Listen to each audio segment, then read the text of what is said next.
What is up, midnight tokers, afternoon inhalers, and AM hookah smokers? This is the AM Hookah Podcast.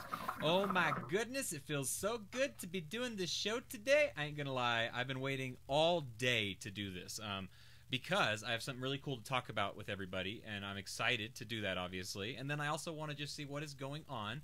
I do I have chat pulled up? I do have chat. I do have questions. I think I have everything ready on my end. So I'm Matt, one of your hosts, and then my awesome co-host is sitting right next to me on this side of the equator. Adrian, how are you doing, my man? Dude, I'm doing good. We get to do the AM Hookah podcast again, which is always a good thing. And the only downside is I have to sit here and stare at you for about an hour. Whoa, wait a minute. Whoa, what? Shots fired. This is the episode where one of us turns heel. Do you know who it is, though? That's the real question. Do you know what I mean by heel, Adrian? Heel of a foot? I am a huge wrestling fan, and WrestleMania was on Sunday, so I was watching WrestleMania totally. It's called marking out. Have you ever heard that term? Everyone's going to get a lesson in professional wrestling etiquette. And hey, wait, don't take those headphones off. Hey, keep those headphones. Oh. Okay, yeah, we can all mark out for Dr. Noob Sauce. I'm not wearing my Dr. Noob Sauce shirt. I apologize. Well, you screwed up. Well, I meant to, but then I was really running pretty badly late from work, so I'm just happy that I made it. That's the important part. Okay, so Yes. I got the chat up. Let's see who's all here. We got some new people as well. We also have Brecken. We got Nafal. Akeem is here. Thank you so much for joining us. Dr. Noob Sauce himself is in the building, and then we also have somebody. We also have somebody new that I'm not familiar with, Hookah Fiend. I don't know exactly who that may be, but thank you so much for joining us. Tristan is here. Hookah Fiend was here last time. Oh, was? Okay. I don't want to say him or her. They were here. That's nice to know. Sid, hello. Thank you so much for joining in as well. Oh my gosh, we got a lot of fun stuff going on. I want to get into the show as quickly as possible, obviously. So as we're getting into the what is our setup for smoking, which I'm going to ask you first, actually, Adrian. What are you smoking? I got something pretty cool to talk about during that time as well. So go ahead and get into your setup. Simple setup today. Thunder Slim hose with the Kaya Shisha handle that I actually got with my Derek Moses hose. Alchemist Initiate full setup. You can't see it, but up there in the ether is going to be what is that? That's the Harmony Bowl wide gauge 3 titanium flats. I'm just smoking a Fokker Double Apple today. I kind of packed a bowl in a hurry and didn't want to mess with packing it right, so I just threw it in there. It's smoking pretty well. Okay. What about you, Matthew? Okay, so I am rocking some new stuff. Well, a new thing, I should say, not new stuff, really. So let me get my camera on myself a little bit. Yeah, while you're doing that, what's up, Stefan? I'm here. Thanks for acknowledging. Look, man, the chat, it's the thing that I have to pay attention to. Sometimes we miss stuff, Stefan. I'm trying my hardest. Okay, now it's up here where I can always see it, so hopefully I won't miss you this time, Stefan. Also, we don't know if you're here if you don't actually say anything. So until you say something, then we won't know that you're here because it's not like Facebook where like it tells you somebody's joined in on it or anything. So you have to say hello. Please say hello if you are here, in fact. Also, something that Dr. Wetbeard, or Captain Wetbeard, wow, I'm mixing names now. Did you hear that? Don't do that. I'm literally mixing names. I apologize for that. But something that Captain Wetbeard actually said on the last episode, which I really appreciated. Okay, wait. Somebody says, Bracken says, odd. Audio just from the left side? That is odd. That is very, very weird. I'm getting audio mono, so I only see it as a one-sided type thing. That's no bueno. Yeah, for anyone who listens with headphones, it's odd. If you Matt, you're the technical expert. I'm just here, man. So this is on you. Yeah, I don't know where I'm falling short. I'll have to check on that later. I really do apologize though. Man, that stinks. I could maybe grab something together real quick. Ah, darn. Okay. Well, I apologize, but we will get that figured out in post. And if you listen to this as a podcast, that shouldn't be a problem for you. Actually, it should not do that. Hopefully. Okay, so. Very quickly, going back to what I was saying, Captain Wetbeard said something really cool last week where he said that the video at that time only had like 9 likes, but there was like 16, 17 people in the actual room. So if you guys could do us a huge favor, drop down there real quick and just give us a thumbs up. We'd really appreciate that. And it also, I think, helps with algorithms and stuff like that. Do you know much about that kind of stuff, Adrian, if it does or doesn't do anything for that? Give us as many thumbs down as you can. Oh, okay. So as long as they're thumbing down, then we're okay, right? Yeah, thumbs down if you like this video. Okay, so anyways, moving on to what I'm actually smoking. I'm smoking a mix, actually, of Alamir Southern Blue. And then I have it mixed with some Zomo Strong Mint because I think that the extra mint adds a lot of complexity. And then it also helps with the heat resistance of the Alamir brand. And it also adds to the longevity of it as well. So it's all those kinds of different things. But more exciting than that, I'm using the HC Black Micro Edition bowl. I'm using a Provost with two jumbo flats. Have you ever heard of jumbo flats? No, I know that's something we'll be talking about at some point in the near future, but I have not heard of jumbo flats. Can you show me a jumbo flat? I can, Adrian. This is the jumbo flat right here. This is from Prestige Cocoa Coals. It used to be Bubble Prestige or Prestige Bubbles. I don't know. Anyways, Cocoa Coals, and this is what a jumbo flat looks like. Now, I actually held it up directly next to one of my titanium flats for comparison reasons, and they were a little bit taller, a little bit wider, like literally just a little bit bigger than a regular flat. So I thought that was interesting. I'm going to be testing these. I also got some of the regular cube coals for comparison's sake and also to test these out slightly as well. And we will be talking more in the future because, surprise, there may be some sort of giveaway in the near future, possibly. I don't know. Maybe. Oh, don't tell me. Okay. Nothing going on behind the screen at all. I was going to open those, but never mind. So, Alamir reminds me of Play-Doh. I assume that's Play-Doh. Play-Doh? Wow, Stefan, I did not get Play-Doh from my Alamir experience. I'm going to have to go back and check for that. Yeah, I haven't got Play-Doh either. I did get Lacking from my Tropical Splash. That's something I can say for sure. But the Southern Blue, big fan of the Southern Blue. I enjoyed it quite immensely, actually. Stefan says, say something. I'm giving up on you, Matt. I don't know why you'd give up on me. Dr. Noob Sauce was a good baby. Yes, I guess. Hey, J-Rock is here. How you doing, J-Rock? Thank you so much for joining us. Appreciate it as always. Some people are also saying that they only heard it on the left side. Apologies again. We will get that fixed. I promise you of that. Are you getting me only in your left side, Adrian? No, but we're communicating on Hangouts, not through YouTube. That's true. I was just wondering if maybe my mixing board was causing the issue. Is my interest. If you're outing mono, there's a good chance that YouTube's reading it that way. Well, I'm not out. Okay, we'll do technical stuff afterwards. Anyways, moving on to the rest of the stuff. So I'm smoking with that, obviously. We both have some pretty nice setups. I'm only using two coals for two reasons. One, I'm using the Provost. I'm not trying to smoke too hot with the Alamir, even though I did put that Zomo in to help with the heat resistance. And then I'm also trying to test these new jumbo flats, right? Like, they're bigger. Yeah. So they should be putting out a little bit more heat. So I'm going to be testing that out as well. So I didn't want to go three coals. Really quick, just to confirm some of the things I was saying on my most recent reviews, you've noticed that Alamir is a little bit picky with heat too, right? Oh, yeah, for sure. Alamir is I think it's a good budget brand, and I'm enjoying... Okay, so I don't even know if I would say I'm enjoying the brand only in the sense that out of the two flavors that I've tried, one of them is really good. The other one is just way more lacking in comparison. So while I'd be happy to try the one that you just did. You just posted the review of the blueberry peach flavor. Yeah, the berry splash, because I like the idea of a berry peach flavor. But then you said that you don't really get berry and peach. You just kind of get candy, which I like candy flavors. I'm a huge candy flavor guy. But I want to be able to taste that peach flavor. So I'm a little juggling what I should do. To get outside of myself in like review mode, I actually hate the flavor. I'm just aware that there's people like you out there, Matt. I think you would actually like the flavor a lot. I bet I would, because I'm a terrible person when it comes to candy flavors. Like, legitimately, I will know that this is not good, but I love it. I love this flavor.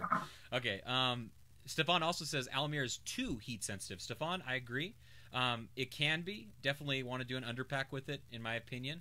Let's see if there's anything else that I'm missing. Remember, guys, okay, so a couple things. One of the things that we're going to be doing today is we're going to be doing a question and answers topic line. So we're going to be doing a lot of stuff with the chat.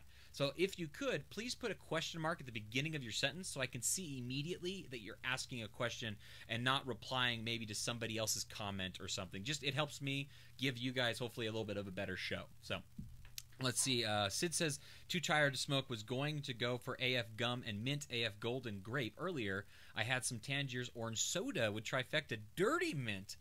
Ooh, that sounds like a good mix. Dirty Mint and Orange Soda?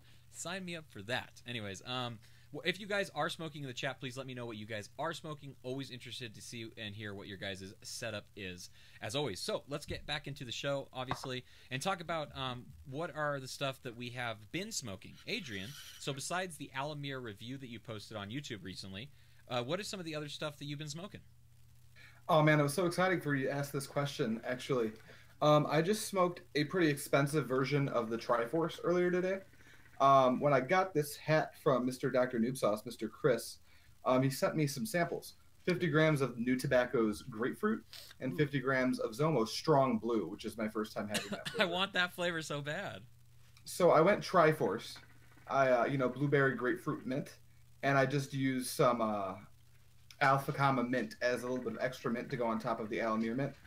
And it was really, really, really good. I would recommend it. I'm kind of bummed out now because I went through that Zomo Strong Blue super fast. It's just gone now. I got to go buy some more. All right, so I want to prepare you because I've done this mix many times, this Southern Blue with the strong mint, and for some reason, I don't know what it is because Alamir, there's like no buzz in it at all, and Zomo does give me a tiny buzz, not like anything too crazy or nothing, but for whatever reason, the mixture of these two flavors gives me a hella buzz, and I'm going to look like Dr. Noob Sauce probably here in a little while, and you're going to have to completely carry the show because this flavor, I can feel it already. I can feel it already starting to give me a buzz. These clouds are massive. I don't want to boast or anything, but I think I might be competing with Rob just a little bit. Check out these clouds.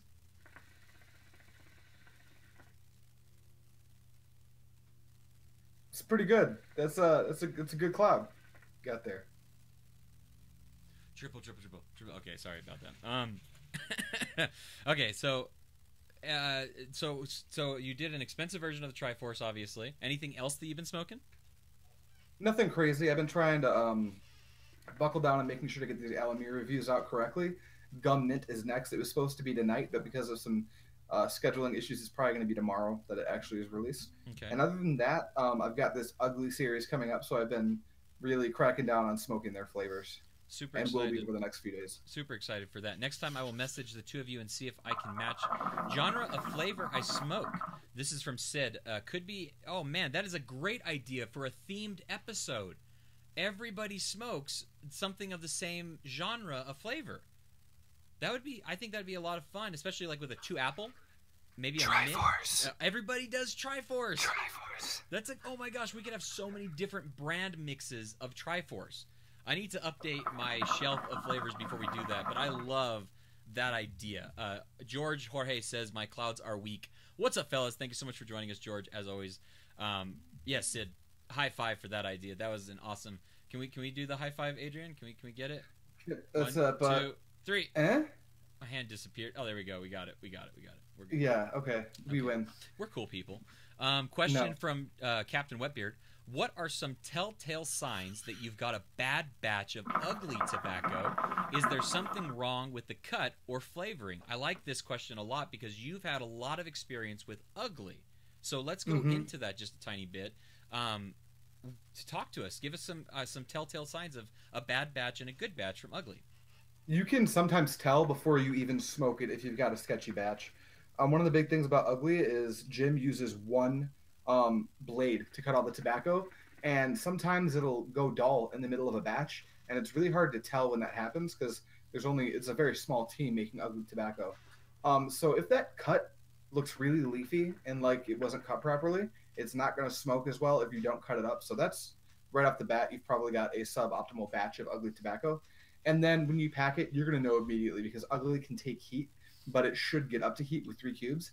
If you put 3 cubes on your ugly and you're not getting cloud content in the first 8 minutes of the session, you can bet something got messed up because we did just recently have a bad batch of ugly, and that was the case. This newest batch of ugly has been really good for me, but it's really hard to gauge whether you have an old batch or a new batch without me knowing when you bought it.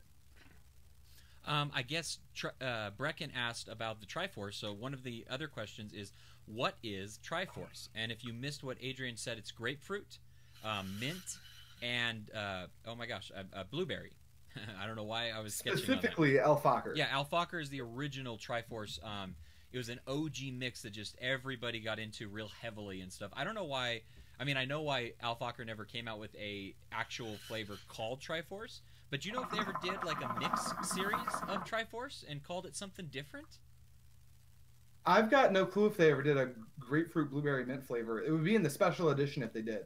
That'd be really And it would have some weird name like Nine Wings or something. Yeah. Like a crazy name. That'd be cool to know what they named it, just because obviously, I mean, maybe they called it Princess, or I don't know, something. If they could get away with going the the Zelda route and stuff, that'd be kind of neat. But I don't know if they obviously could or would. Hookah A link between worlds. Oh, there you go. That's right on the edge, right? That's right. Yeah, that's right there. Right there. We also got another question from Hookah Fiend. Says, I like AF grapefruit. Is there another grapefruit that's better? And I love Alfacher grapefruit. Totally love it. There's so many better grapefruit flavors. Yes. Hands down, there's way better flavors for grapefruit. Off the top of my head, obviously my go-to one is probably still going to be Tangier's pink grapefruit, because it tastes exactly like ruby red juice, and that's so good.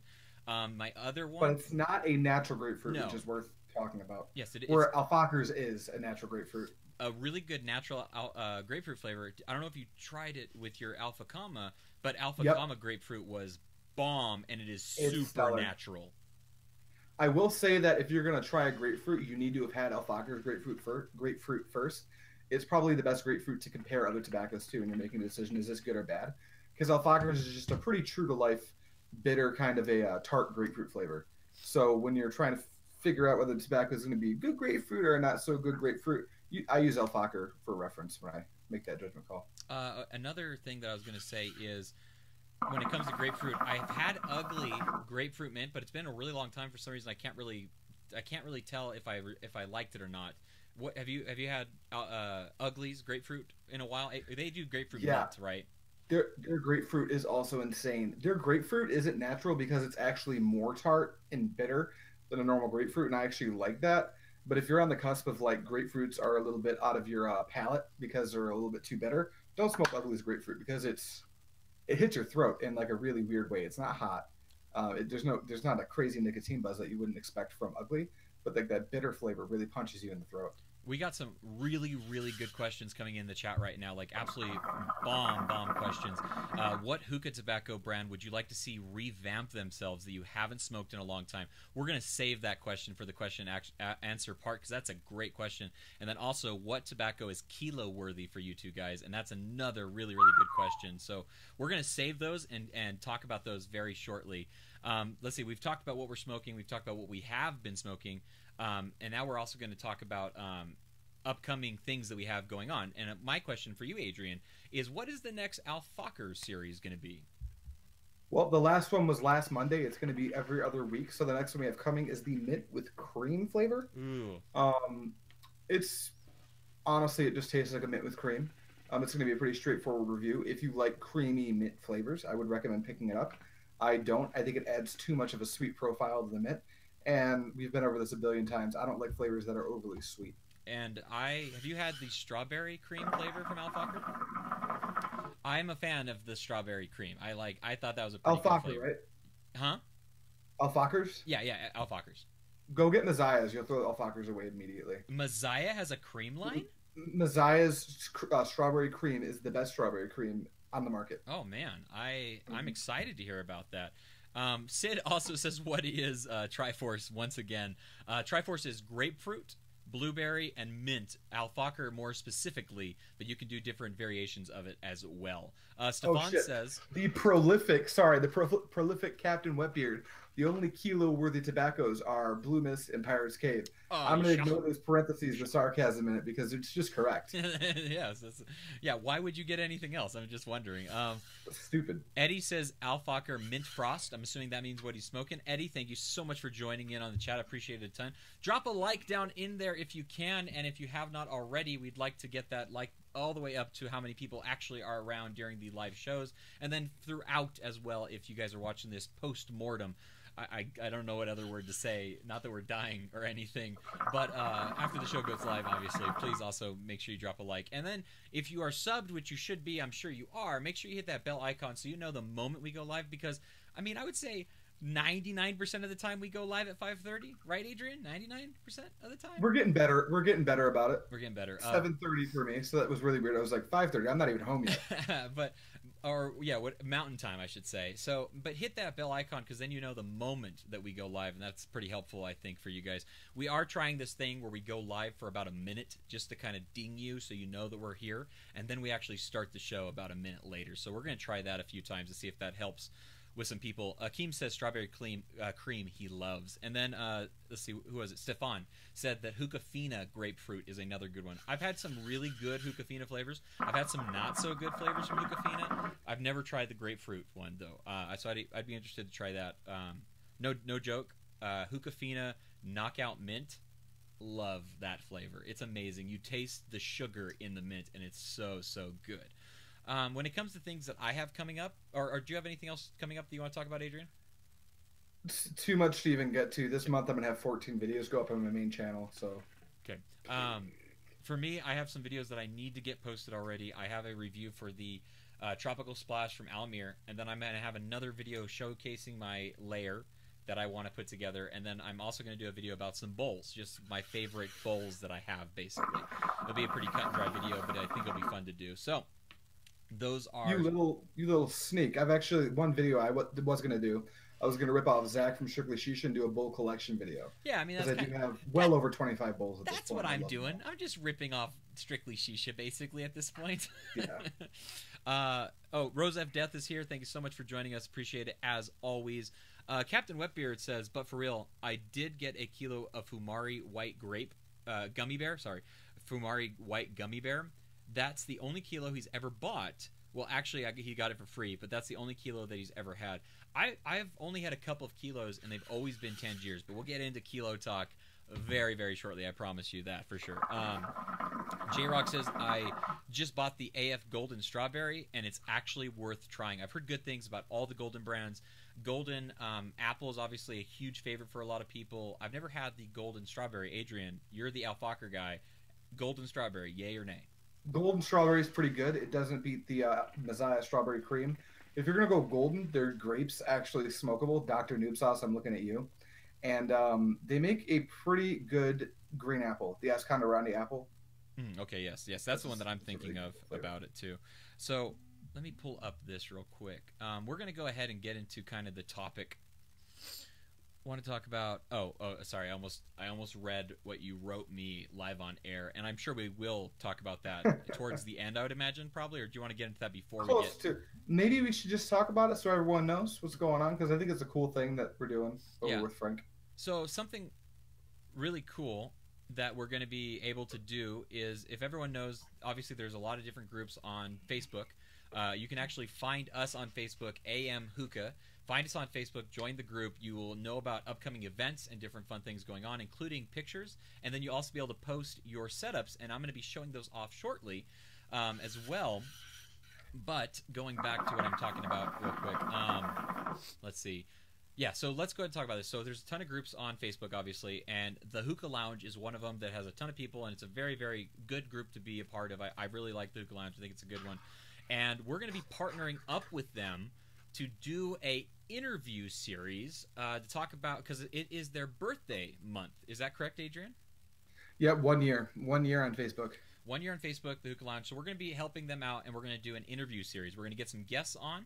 We're going to do some lives, probably both on Facebook and maybe YouTube at the same time. Haven't really worked out all the details quite yet. But yeah, we're going to be partnering up with them. So it's going to be a co-branded thing between both the AM Hookah podcast channel right here, and then also the Hookah Lounge on Facebook as well. Is there any other details that I might have missed out? Nothing really. We've got a few prospective guests. Did you touch on that? Do you want to talk talk about guests? They're all confirmed with Frank. I know one of them is definitely down. Maybe we should save that, though. Okay. So, yeah, let's just wait to talk about guests, because you never know what might fall through and stuff. I don't want to bring out any names. They're good ones. We'll say that. They're good ones. So you'll know who they are. Yes, for sure. All right, Captain Wetbeard has a question. He says, I have never tried Azur, Alamir, or Almazaya. It's just a Mazaya, actually. If I were to choose one flavor from each, what should it be? I like this question a lot. So let's both do a flavor from Azur, Alamir, and Mazaya, and give him a suggestion. So let's start with the Azur, obviously. I will answer first if you don't mind on the Azure. That's fine. Go Okay, for it. so I'm sorry that I said one flavor because I'm actually going to cheat and do two flavors because I think you have to try winter rose and lemongrass. Those are the two standout flavors, in my opinion, of the Azure line. I think those are both awesome. The winter rose is a great mint, sweet, floral flavor. I see you staring at me. And then the lemongrass is an amazing floral, sweet, lemony flavor to it. Like, they're both floral, obviously, but they're like the really good floral that don't taste like potpourri. They just taste like really, really good mixes of that floral essence. And yeah, super enjoyable, obviously. So that's mine for Azure. What about you for Azure? You've had some pretty good ones. I like a lot of flavors from Azure. I'm not going to cheat like you did and name two flavors. If I had to pick one flavor from Azure that I would recommend you try, it's going to be from the Blonde line, and I would pick up, honestly, like if you can get a 250, do it, the Carolina Peach. It is a natural peach flavor. It is juicy. It is delicious. It coats the inside of your mouth, and it lasts for 2 rounds of cold. It's just awesome. Very nice.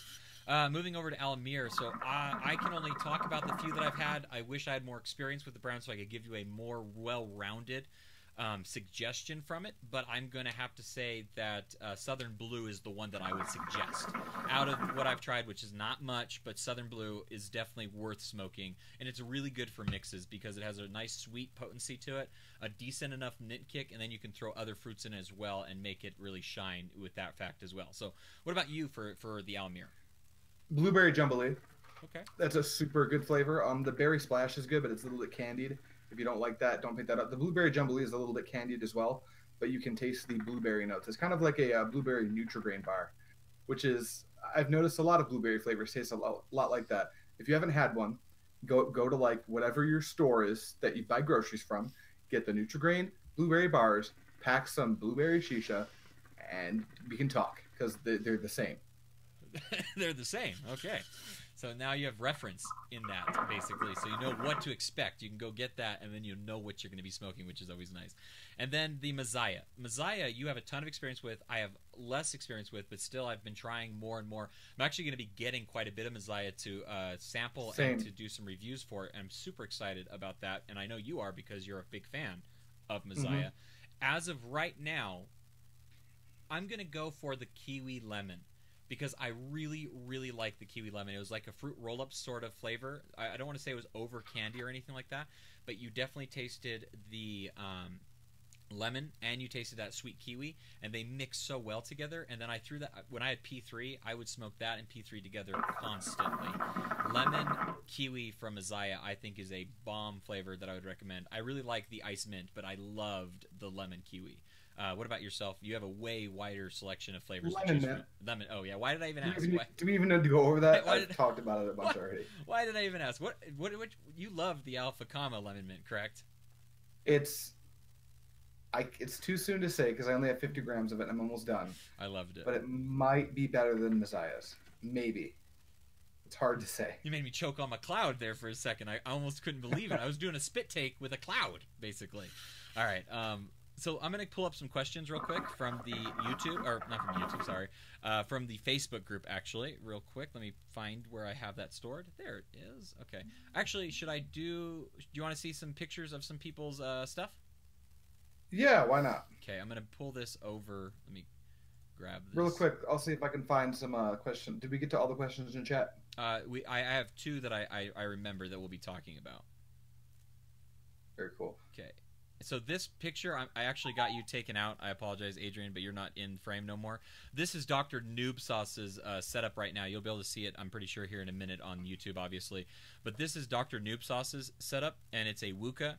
I can't tell what bowl that is, though he likes to use those rooks and stuff, so maybe one of those. He has a ton of Superior Coca-Colas, man. You ain't going to need to go coal shopping for a long time. And That's a lot of Superiors. And then what flavor are you smoking, Dr. Noob Sauce? What is in that bowl that you have? So that's one of them. Then we have my setup, which I'll click on or try to. There's the Prestige Coca-Colas and the Alamir. It already has the Zomo mixed inside of it. And then you can see my Black Edition HC bowl, which I absolutely adore. And then I'm using my Carbon 1 stem.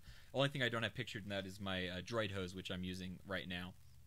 And then moving up okay, where are we going? Oh, here's Jeremy. Jeremy, I don't think you're in the chat, but this is what you're smoking, which is really cool. This looks like a Piranha, maybe? Maybe a MIG? I don't know which one it is, but it's sexy as all hell. I love the ashtray and the shiny of it. You look like you're smoking an alpaca bowl of some kind, just because of how thick it looks. A Provost is thrown on there because you know what you're doing.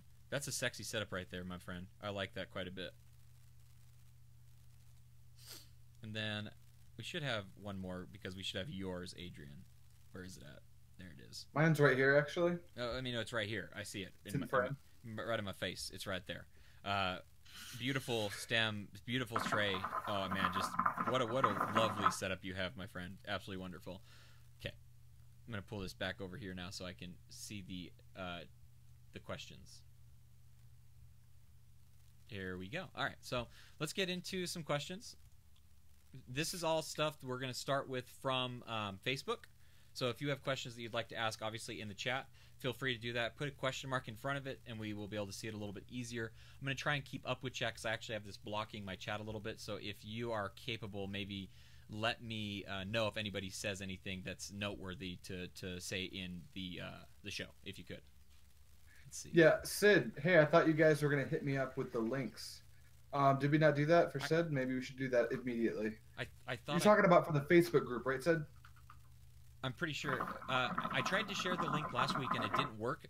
Go into Facebook and just do a search for AM Hookah, and you should be able to find us through that. It's not a secret group. It's just a closed group, so you have to ask to join, and that's it. So do that if you could.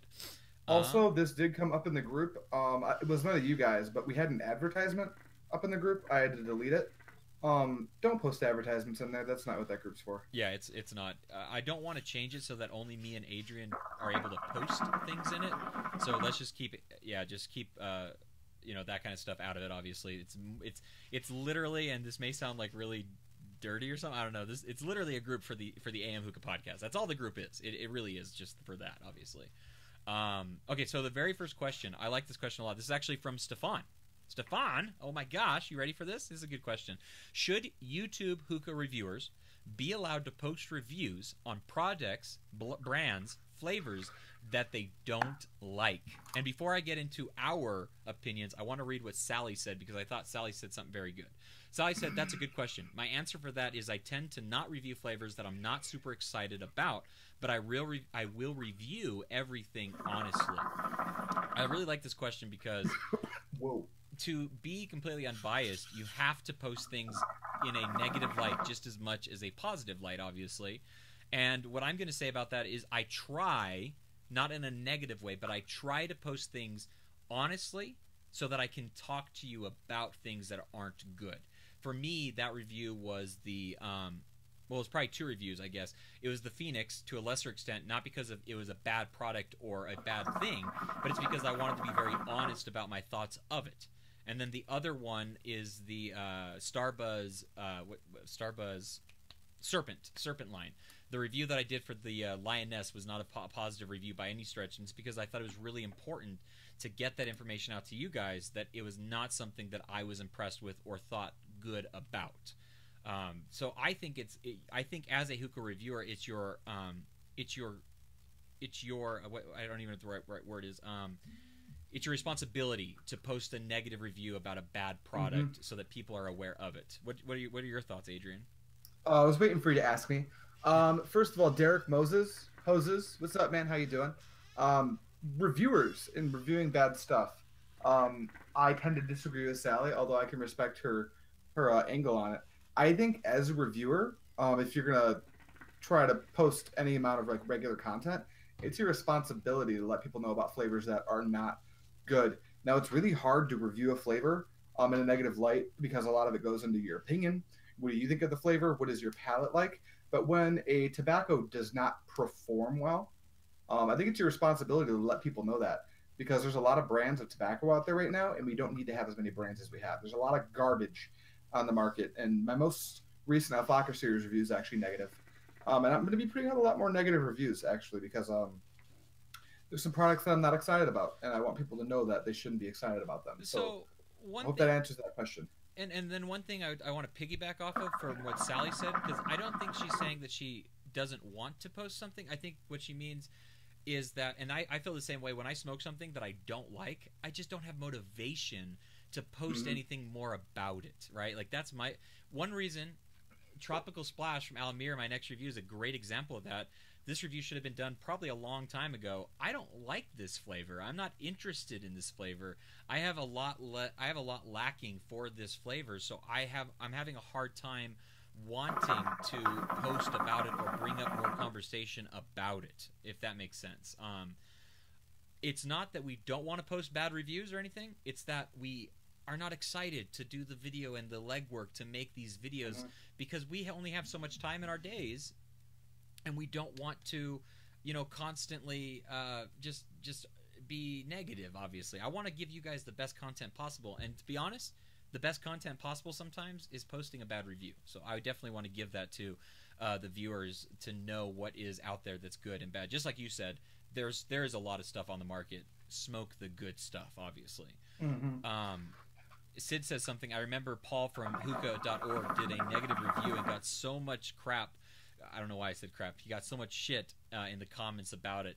And a lot of times, certain hookah YouTubers will garner a following of inexperienced smokers, and sometimes an inexperienced smoker will do a lot more legwork on trying to compensate or validate what they bought was good, so they'll make up an excuse for why it is something better than what somebody is telling them about it.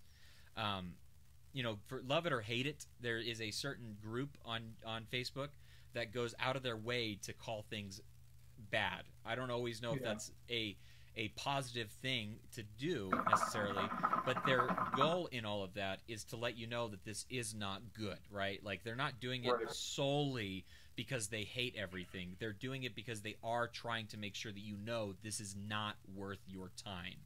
Absolutely. Real quick, Chris, Dr. Noob Sauce, best way to say you don't like something is to not even talk about it or review it. While I agree with that, for the most part, the biggest issue is critical mass of products available on the market. No reviewer can review everything. That's just not possible, unless you're doing like really bad reviews and you're doing them daily. My biggest issue with that is that maybe you don't review a product that you're just underwhelmed by or you don't think was interesting. But when there's a bad product, sometimes not talking about it just means that maybe you haven't had it or something. So like if I get a bad brand and I want to do a bad review on it, it's my way of saying I've had this. Look out for this.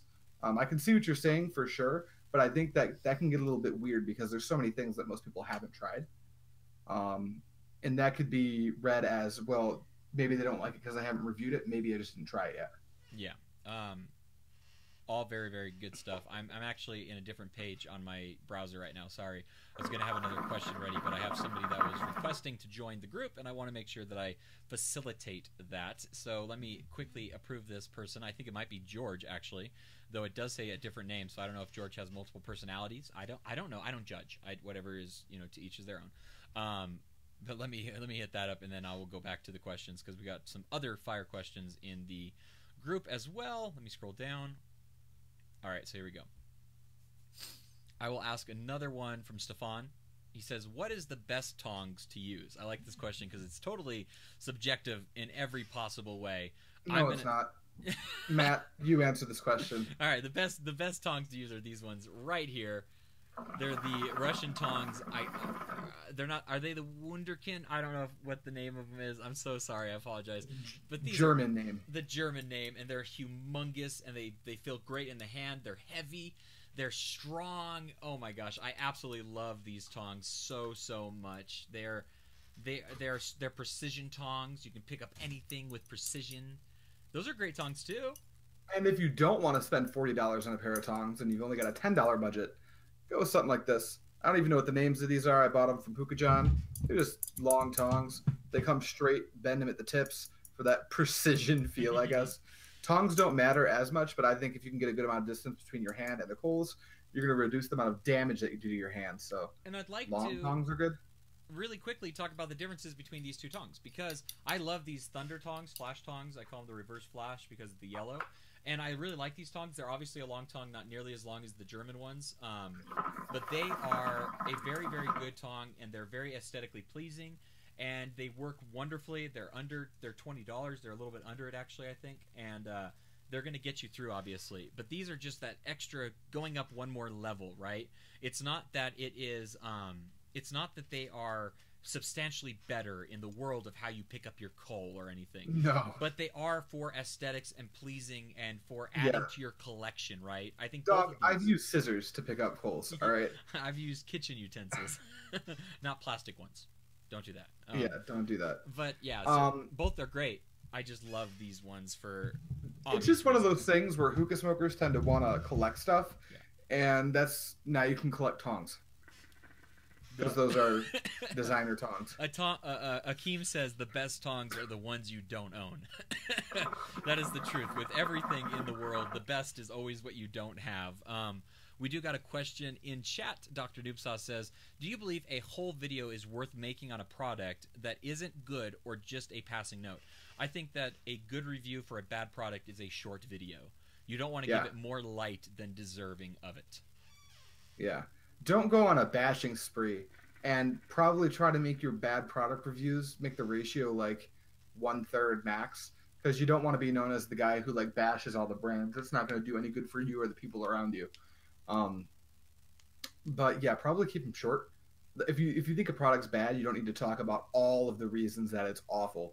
Just hit the key spots that it doesn't perform well, it tastes like garbage, and then you can close the video out from there. Yeah, I don't know why I was calling these German, but these are Russian. I apologize for that. It's because I said they have a Russian name because it sounds, or German name because it sounds German. Yeah, but yeah, I think Derek is right. Yeah, they're Russian tongs. I apologize for that. That's my mistake.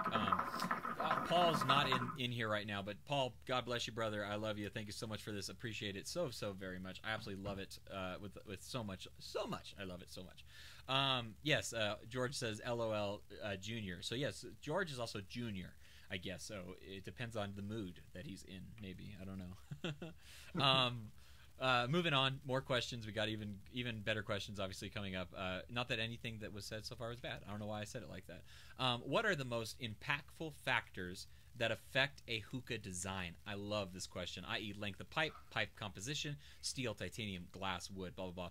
Diffuser, no diffuser, base size, base composition, etc. Summary, with so many hookahs out there, how do you know what is the best without picking what is popular and what looks cool? I like this question a lot, and I want both of us to answer it with a decent amount of time under it. So do you have some things that you want to say right off the bat? I do. I've got a whole spiel I want to go on as far as what decisions you need to be making when you're going to buy a quality pipe, and how to not ride the hype train on certain pipes, because I've been guilty of that and I kick myself in the ass for it every time. But why don't you go first? Okay, I will. One of my favorite hookahs that I own is a Mia hookah. There's a couple of them that I own that I like a lot, and obviously a lot of people are going to say some negative things about Mia hookahs. I've really enjoyed them. I think that the quality is not nearly as bad as people say they are, obviously. I've never had a Mia hookah rust on them, let me put it that way. But those ones are usually more for aesthetic reasons. I like the way that they look, so I choose them for that reason. If I'm looking for what I think is the most impactful factor of a hookah, I do believe that size of the pipe matters.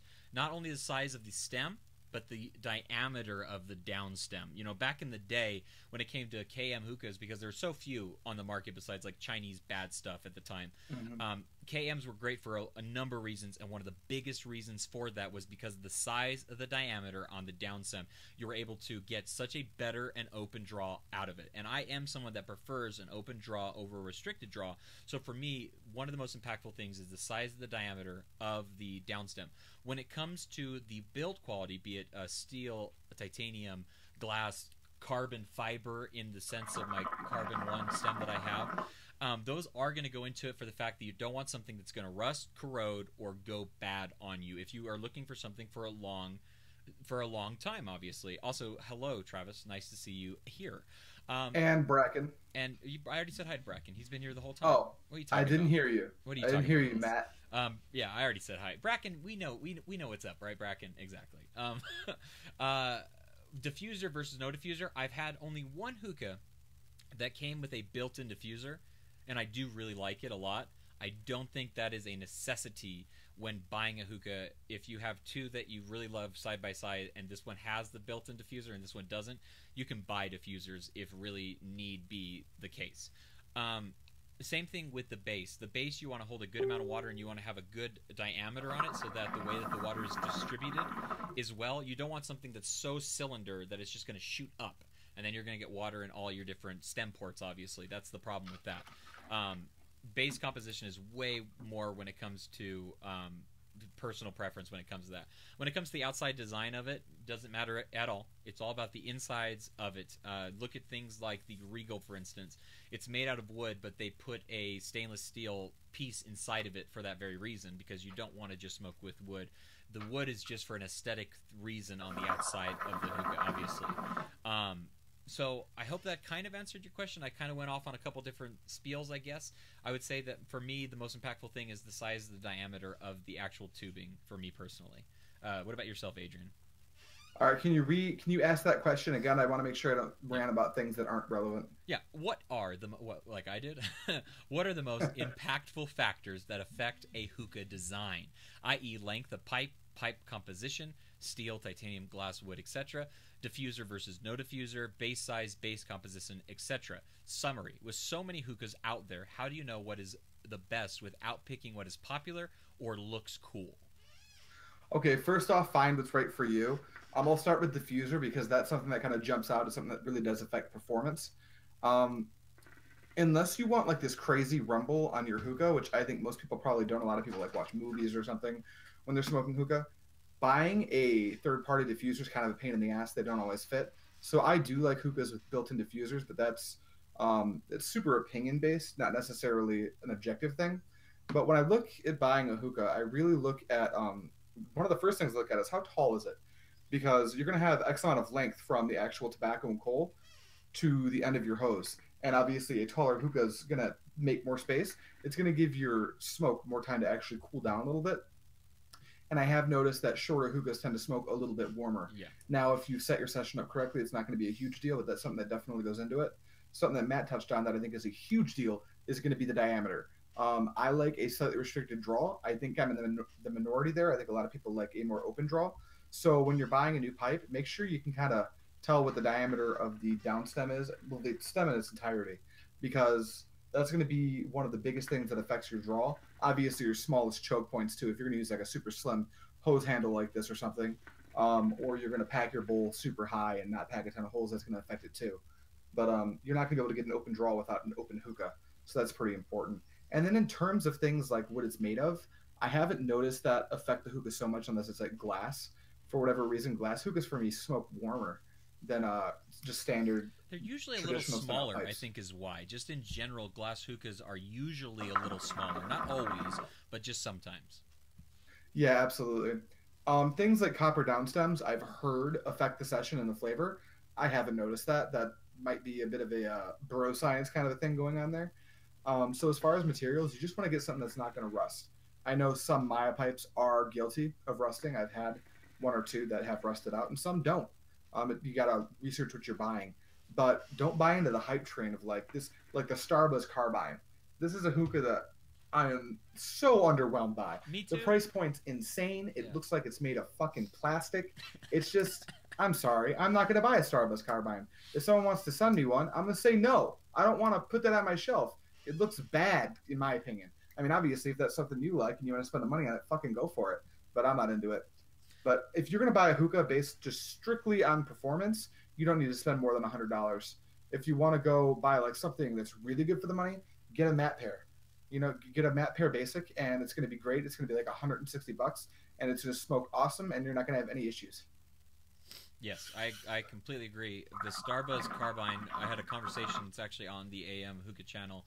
A Facebook group actually, and I'm not interested in that hookah for whatever reason. It's not something that appeals to me aesthetically, and then the idea of what it is not something impressive to me.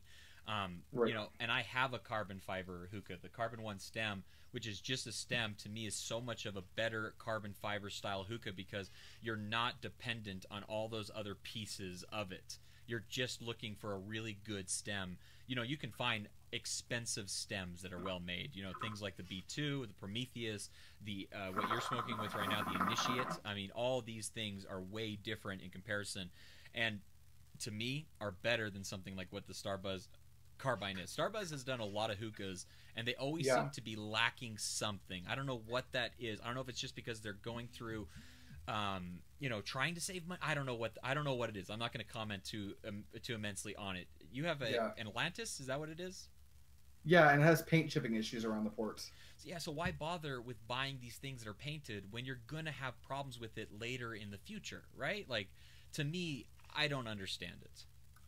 Really quick, Akeem, R-rated much? Yeah, not this podcast. I think we can use vulgar language just because, like, we're smoking hookah. So if you're under 18, please leave. Get out of here! Get Yeah. out of here! So, Um, and then, but we try to keep it to a minimum. Yeah. You know, I'm pretty passionate about hating certain pipes for being dumb. Sorry. And then Captain Wetbeard, would you say that KM and Sheikah pipes are more of an open draw or restricted? Matt, you first. Okay, so KM is definitely more open. Sheikah, I don't have a whole lot of experience with it. I really wish I did. I'm pretty sure they're an open draw too, though they do have a more common restrictiveness to it, I believe. I don't know if it's because the port to the hose is a little smaller sometimes, but I believe they both have large diameters when it comes to the actual downstem, and the stem itself are very wide. So, what was the Kingdom hookah that you had from Zomo? Was that more restrictive? That hookah, man, I was supposed to do a review on that, but I can't find anything good to say about it. And I'm gonna wait till everyone else from the Traveling Hookah Reviews put out their review to not soil it. But as far as the Zomo stem goes, I'd say it has a fairly open draw. That's one of the only good things about the stem. And I am not a fan of it aesthetically. I don't like the wood metal look that they are going for. No, I actually like the way that pipe looks. Yeah, I just wish it was built with better quality. Yeah, I'm just not a fan of the overall look of it. So that does it for the Facebook questions. Like I said, make sure you find us on Facebook. AM Hookahs. All you got to do is search for, and I will accept you as long as you're cool. Everybody in this chat is obviously cool, so I'll be accepting everybody here, obviously. Going into some of the I'm sorry, Captain Wetbeard just dropped a question that I'm hoping you have some information on because I don't. He was under the impression, correct me if he's wrong, but he thought that KM and Sheikah hookahs are made in the same factory, and I thought that was not the case, considering they are handmade. Yeah, I believe that's not the case. Sheikah goes through a pretty lengthy exhibition of showing off their production of their hookahs, actually, to show off what they do and how they make their hookahs. And I do not believe, I have no way of knowing, I've never been to either factory or anything, but from everything that I've ever heard personally, they are not made in the same factory. They are very, very separate companies and separately made. I'm actually going to, if Travis is still here, Dean Travis from the Hookah University, I wonder if he could maybe drop some knowledge on us, because I know he has a very extensive collection of a lot of different hookahs, and that may include Sheikahs and KMs. I know KMs for sure. He has a Ferroni like I do, and that has a copper downstem, and I agree with you, Adrian, that I've never noticed a better taste because of the copper downstem personally. But Dean Travis, if you are still here, drop us some knowledge if you know. I do not believe they are made in the same factory by any stretch. I bet he's not still here because I just talked crap about the carbine, and I'm pretty sure he's a fan. I think he is. Sorry, Travis. If you're a fan of the carbine, good for you. I'm glad there's someone who is, but... Okay, so let's go into some earlier questions that we actually had in chat that I wanted to make sure that I touched on. The first one is, let's talk about kilos. Let's talk about those big amounts of tobacco that you can buy straightforward. What are your kilo-worthy tobaccos, Adrian? Let's keep it to a minimum of maybe like 3 to 5. Nothing too crazy. All right. Messiah Lemon Mint. Kilo of that for days. That's a solid kilo-worthy flavor. Alfaker Double Apple. That's a solid kilo-worthy flavor. And then Tangier's Cane. I feel like that's an obvious one. For me, that's just like, if you're going to get Tangier's, get a kilo. I have a kilo of Peaches and Cream, and I'm going to be really mad when I don't, from Alchemist KFC line. So good. So that's a pretty good kilo. And I guess since you gave me a limit of 5, I'm going to max that limit out. And I don't know. I know Vintage. I don't think, does Vintage make kilos? I don't think so, no. You'd have to just buy 5 of them. Their fresh line would be a stellar kilo. I've never had it. Do it. Oh, I will. Okay. Bye, guys. I'm cutting out early. We're leaving. We're done. No, I'm kidding. Okay, kilo worthy for me, man. Oh man, starting off with some Tangiers. Okay, wait. Before I go into mine, I want to ask you, Adrian, what makes something a kilo worthy tobacco to you? It needs to be something that typically my favorite flavors ever. I mean, I guess alfalfa, double apple, and Messiah lemon mint are some of my favorite flavors. But I have a lot of flavors that I really enjoy that I wouldn't necessarily want a kilo of, just because maybe I don't want to get sick and tired of it. Maybe it's not something I want to smoke all the time, like a pond flavor, which I do enjoy, but I don't want a kilo of it lying around. Yeah, so Um, even if you like the so flavor, it doesn't necessarily mean it's a kilo worthy flavor. there's flavors that are just standbys that I sometimes get decision anxiety when I'm going to pack a bowl because being a reviewer, I have so much tobacco laying around that I like to have kilos of stuff that I know I'm going to enjoy and I can just pack a quick bowl with, and that I don't want to fuss with going back to pick up different stuff because I there's flavors that I'm always going to have around. You know, like in my rotation, I'm going to have alfalfa double apple, I'm going to have cane mint, and I'm just going to have Messiah's lemon mint. So I'm happy to know that Alchemist does kilos in their KFC because I'm going to get myself some peaches and cream kilo because man, that is such a good flavor.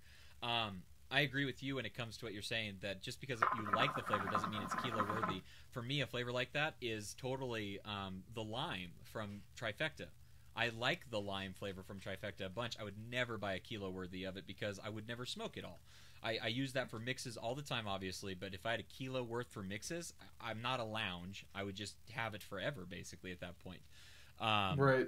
Some kilo worthy ones for me, those like pink grapefruit from Tangier's, summer solstice from Tangier's, guava from Tangier's, and I'm not only going to say Tangier's flavors, I apologize, but those are three that I absolutely adore and love so very, very much. Enigma from Alchemist is a kilo worthy for me. Enigma is so good, and Indian Cure from Trifecta as well. Oh my gosh, there's so much good when it comes to Indian Cure from Trifecta Dark. It's so very good.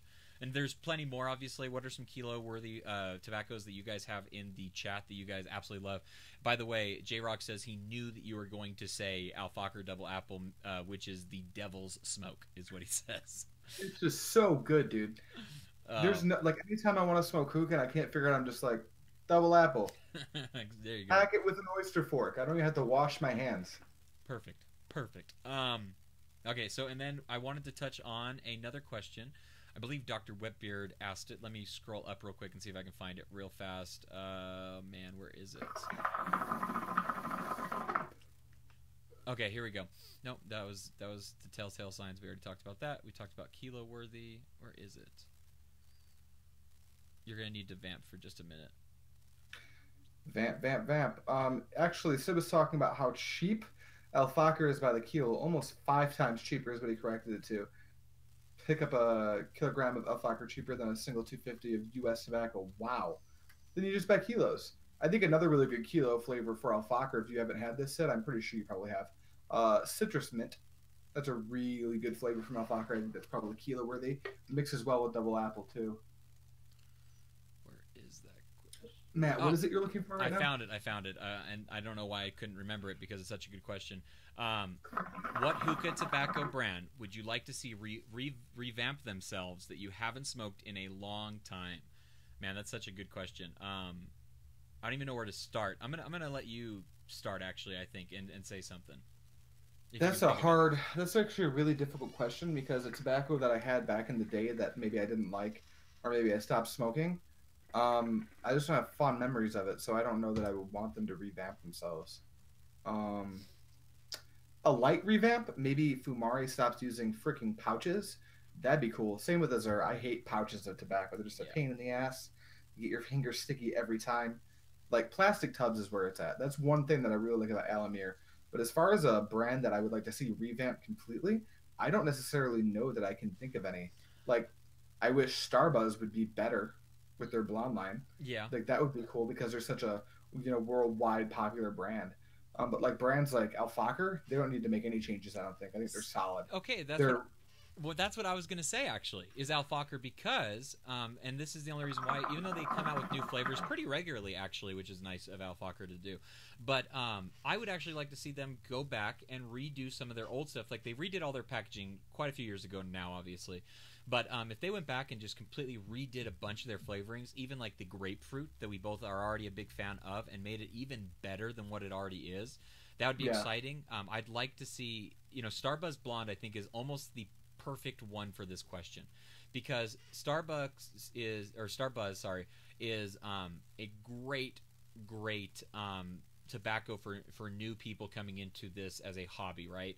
And there's lots of like mid-range and low-range stuff that you can buy, but Starbuzz is definitely where you'd want to start besides like Alfaq or Nakla. Okay, Nakla is my choice for I want them to revamp. They did that a while back ago with the Mizo line for Nakla, but I want them to do Mizo again, and I want them to double up on everything that they do so well and then do it even better. Miso watermelon mint and raspberry mint was such a very good flavor, and I want them to do more stuff like that. Starbuzz did reinvent themselves when it came to like the vintage line, and they did it with the Serpent, which to a lesser extent I'm not a fan of, but the vintage line obviously huge positives for that one.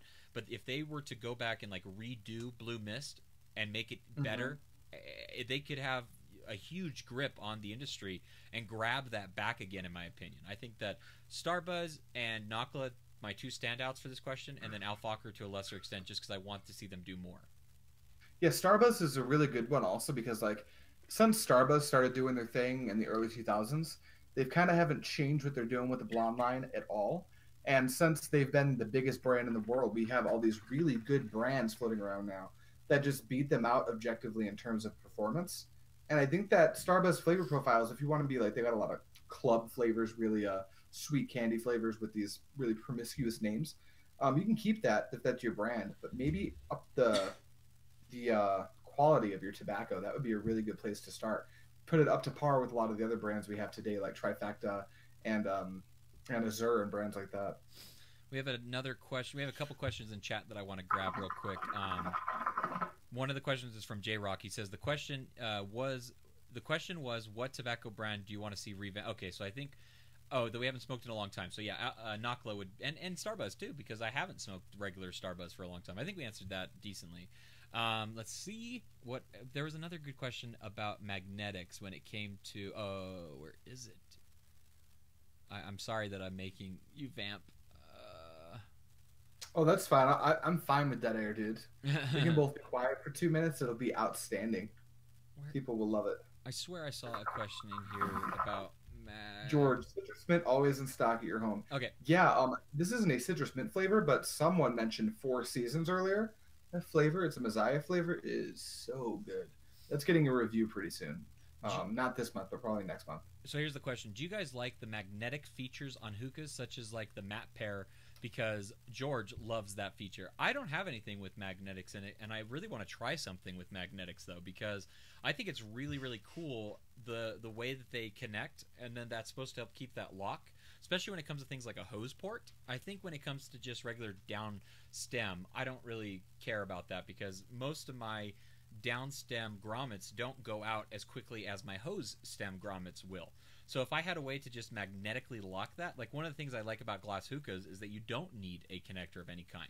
That's the best part about a glass hookah by far. And I would love that to transition into a steel, these metal style hookahs and stuff. And I think hose ports would be the best place for that to happen. That's my personal opinion. Yeah. And Hookah Fiend, I can't believe we missed this, but a revamp of Fantasia would be outstanding. That's a brand I don't even think about anymore. And they keep trying. Making Alfakr blonde instead of red, that would be a really good move too. Oh yeah, which is what they do in their golden line, obviously. But going back to Fantasia real quick, they do keep trying to ignite that flame. They did the Formula series. They did a dark leaf version called, it starts with a C. I can't think of what it's called for some reason. Please, someone in the chat remind me what it is. But Fantasia flavor? What? What starts with a C? A Fantasia flavor? No, it's a Fantasia brand. They did a dark leaf, remember? And it did not go off very well, and I don't think people enjoyed it all that much. Castro's, yes. Okay. I never had any intention to try it. Were you ever interested in trying the Castro line from Fantasia? I don't want to try that. I don't really want to, and I don't. J-Rock, jeez, I'm sorry, I got some phlegm in my throat. J-Rock actually loves the peppermint cream from Fantasia through the formula line that they have. So he has me wanting to try that flavor just because I trust his opinion on what it's probably tasting like. But for the most part, Fantasia tries to reinvent themselves, and they don't really seem to do much with it. Besides the fact they are another brand that's everywhere, right? They're a gas station brand. They're everywhere you look. You can find them no matter where you're at. And there's something that I wish I could say you can rely on them, but you really can't. I've tried a couple here and there. Adios Motherfucker back in the day, I did smoke that. Raspberry Kamikaze, I used to smoke that all the time back in the day. And then I learned that those kinds of sugary ones will give me headaches, and I wasn't a fan of them, obviously. But they do try. I just don't know if they're hitting the mark every time that they give that a try, I guess, is what's going on with them. I don't really know why their revamping never has me excited for them. I don't know what it is. Maybe it's I think they're worried about profit margin. I know they're known to use fillers and stuff in their tobacco, which is very bad. So that could be why. Let's see. Was there another question that I may have missed? I do not believe so. All right, we've been going for an hour. We don't have to kill it right now. I do want to talk about these cocoa coals real quick, if you don't mind. If anybody in chat has any questions, that's these right here, the Prestige Cocoa Coals. These are the Jumbo Flats, and I got these testing them out. I'm going to be doing a full review on them. They are, let me show you an actual coal. They're so nicely cut, and let me see. I'm going to rub them real quick just so you can kind of see what kind of production that they do. Rubbing that on my palm, it's pretty good actually. So I got a question for you about those. How much have you smoked with those so far? This is the very first session that I've tried with them. I got them in the mail today, came out here, lit them up, and now we're doing the podcast. And let me reach over and grab a titanium flat. Go ahead and ask whatever you're going to ask. I gotta know how long those last, because one of my biggest issues with cubes right now is that some tobaccos, if you're using just foil, 3 cubes is a lot of heat, and 2 cubes isn't enough heat. But flats are kind of a pain in the ass sometimes, because they only last for about 45 minutes. Like mine are about to die, and cubes would go for another 20, 25 minutes. So if those flats can get you to the hour mark without you having to use a wind cover or anything, I think that's a really good idea to have flats that are just a little bit bigger. So these are just, you can kind of see they're just slightly, well, maybe you can't. Can you see that can you see that it's just slightly bigger? I don't know. I can't. We got a 10-second delay, so I can't tell you. Okay, sorry. Oh yeah, I guess. I'm not gonna be able to showcase the size of them right here. I will showcase that on on the video that I do for the review. I also have the cubes. If I could open these bastards up. These are from Prestige Cocoa Coals. These are the cubes, and you can tell how much bigger that is, obviously. But these are meant to be bigger. These are the cube coals, obviously. I'm not a cube fan, and when I spoke to Edmund, the guy that is from Prestige Cocoa, he knew that I prefer flats 110 times more. I'm just not a cube guy for whatever the case may be. Let's see. So you ask about longevity. Let's take a pull. This is literally an hour of me smoking on this. These are 2 of them in the Provost this whole time.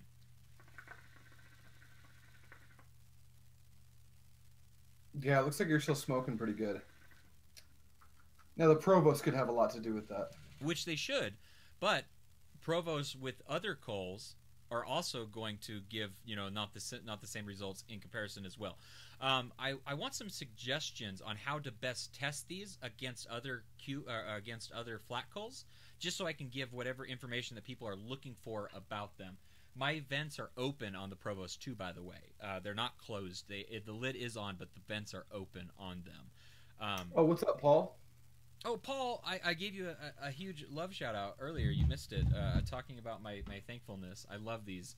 The question was, what is the best tongs? And these are the best tongs. The tongs that I have here. These are the best tongs. Yeah. Yeah, I'm excited for these Prestige Cocoa Coals because I like the brand. I like the guy that makes them. I know him. I'm not trying to sound biased against that. When I tried them originally, I did not give it a better review because of that reason or anything. The biggest complaint that people had about them was the amount of ash content that the cubes produced. And I can say, let me check it real quick, that these flats, I'm going to go ahead and ash them. Ashing with a Provost. Is that like a cardinal sin or something? I don't usually do it. I'm just doing it now so I can tell you about it. Suggestion for comparing: set a timer when lighting the coals so you can see how long it takes to get fully lit. Fam. Yeah, I think that's a really good way to go. Obviously, time how long they burn for without a provost. Give them a good dry test, I don't and smoke maybe on talk foil. How do about you do was there that? any scent when you were lighting them up? I'm in my man cave office, and I'll be honest, nothing. I'm so used to the smell of coal lighting that unless it's like nasty smelling, like I have this brand. I'm gonna show you real quick. These are my worst case scenario cubes or flats. They're called Eco Nara. Yeah, they're Thanks. terrible. They're so bad, and these stink to high heavens. They're super teeny tiny. They're just not a good coal by any stretch. But these smell. Every time I light these smell, and they give me a small headache. These coals, I lit them when I first got here, obviously, and put them on when the show started. And I did not notice a smell of any kind. I was not searching for a smell. I was not looking for it or anything. But I can tell you that there was nothing that popped out as a bad smell when it came to them, which is good. Which is what it should. Now, I'm sure they did do smell. they ash white or brown? It's more of a brown color than a white color. It's like an off-white. Okay. Off-white. Before, there have been multiple coals. Even the Superior, they ash far more white than they Yeah, do. I think it's because of the starch. They use That's a lot of starch in the spear. That's also what causes that scent when you're lighting them up.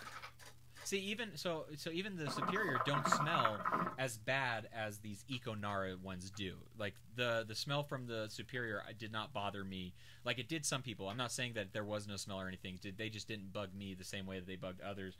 Where like these Eco Right. Nara coals totally bugged me. Oh, we had one more question. We'll go ahead and answer that real quick. Somebody asked about the Superior coals. Let me see if I can get the exact question so I can ask it the way that it was supposed to be said. Superior. How do you spell Superior? Suppior? Oh, they didn't spell it Something right. like that. They didn't spell it like that. Coal. Let's see. Coal. All right, I'm going to look for this real quick. Oh, thoughts on Superior coals? Are you excited about them coming out with the hex coals? I want to try the hex coals. I haven't tried anything with a hex yet. I'm trying to get my hands on some. I know Dr. Noobsauce, who actually asked this question, is a fan of hex coals, and I think that I would really like hex coals on pure foil because that's what they seem to be best used for. Though Yeah. I have not tried them, so I don't know what to say. Yeah, my opinion on Superior Cocos has switched a little bit. They're great for Tangiers, but I really like them for Tangiers. the scent when you light them up is a little bit strong for my taste. I don't know that it's necessarily a bad thing. If you can handle it, sure, that's fine. I think it's the starch. I don't think it's any serious impurities or anything in the coal. They have been very consistent, which is obviously a good thing.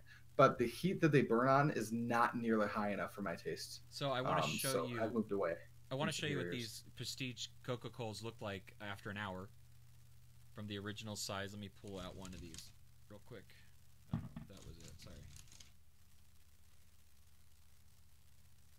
So that's 1 hour, and that's the size. And then inside of the Provost, as an idea for the heat that they're outputting at that size. And remember, there's two of them in there. I'm waiting for it to pop up on my screen so I can see what's going on. We're on a 10-second delay, like I said before. But I'm dying to see the size difference. Oh, yeah. That looks like a regular cube has been burnt for about 20 minutes. So that's interesting that they're getting that cube burning with that cube Yeah. heat, actually, with that Or, sorry, flat a size. flat burning for 20 minutes. But that looks pretty good. Obviously, the Provost is going to add to that quite a bit. But it looks like they're holding their size and shape pretty well. I'll tell you what, I like the heat a lot from these coals. I've had multiple sessions recently with the main flats that I use, which are titaniums, and they do not seem to give this sort of flavor and heat that these ones are doing this long.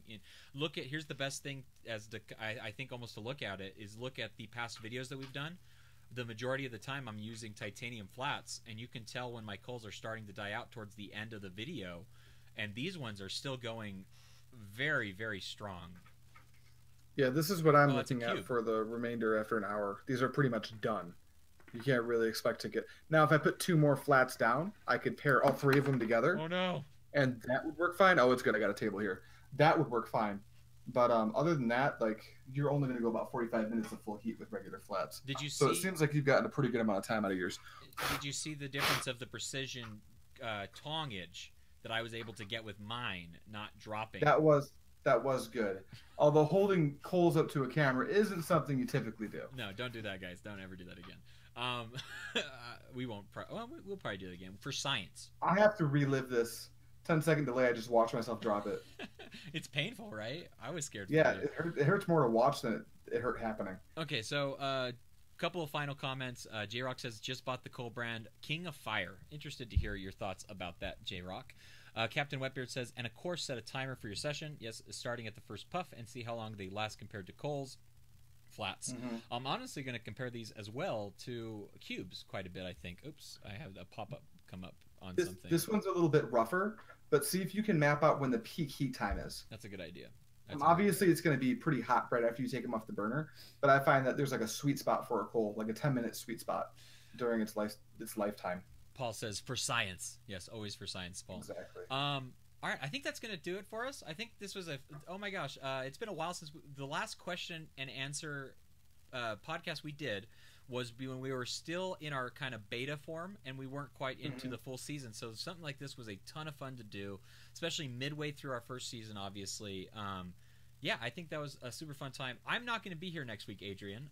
Adrian's going to be helming it. I'm going to be on a trip to Arkansas. So if any of you guys live in Arkansas, let me know if you do. That'd be cool to do a meetup down there. I don't really have anything else to say. Also, quit leaving me on my own in these things, I'm Matthew. sorry. I'm a busy man. Question for you, Adrian. Do you have a guest already lined up, or have you decided what you're going to do? Not currently. Of the two guests that we were offered by Frank of THL, I don't think I want to have either of them here without you. They're kind of big guests. I'm thinking about seeing if Brandon can come on. Okay. That would be an interesting guest. Yes, he could talk really well about the Russian hookah market and stuff, so that'd be really, really cool to have him come on for it. But you guys, thank you so much for making this show even slightly possible. It was an absolute blast to talk to you, Adrian, about all this question and answering, and we got I think we got some really good answers from some really, really good questions. We did not live up to the good questions that we got, but we tried really hard, that's for sure.